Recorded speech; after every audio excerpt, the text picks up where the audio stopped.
नमस्कार. जय गोमाता. मी सौरभ पार्शनाथ पाटील, राहणार ऐकवाड, तालुका शिरोळ, जिल्हा कोल्हापूर. मी आज पासून गोआधारित शेतीला सुरुवात केलेला आहे.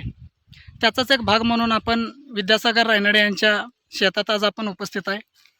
आणि आज त्यांनी पूर्ण अर्धा एकर ऊस सेंद्रिय पद्धतीने गोआधारित त्यांनी पिकवलेला आहे. आज आपण वाण कोणता ऊसाचा आणि कारखान्याला कोणता महिन्यात गेला आणि त्याचं वजन किती आणि त्यांनी काय काय सेंद्रिय पद्धतीनं त्यांनी कसं केलं त्याचं नियोजन आपण त्यांच्याकडूनच ऐकूया.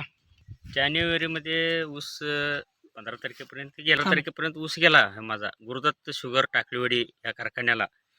सौरभ पाटीलच्या मार्गदर्शनाखाली त्यांनी 20 गुंठा शेत हे सेंद्रिय. मी गोकृपा अमृत, जीवामृत आणि गाईचं देशी गाईचं शेण आणि लघवी हे कंटिन्यू वापरलेलं आहे. आता माझ्या खोडव्याला पण मी पाला आच्छादन केलेलं आहे. माझं गुंठ्याला बघा एकूण 20 गुंठ्यात 39 टन 770 किलो ऊस निघालेला आहे. आणि हे लावण आता खोडवा मी ठेवलेला आहे. ह्याला पण मी आता सध्या गोकृपामृत आणि जीवामृत आणि गाईचे शेण आणि लघवीवर परत मी चालू केलेलं आहे.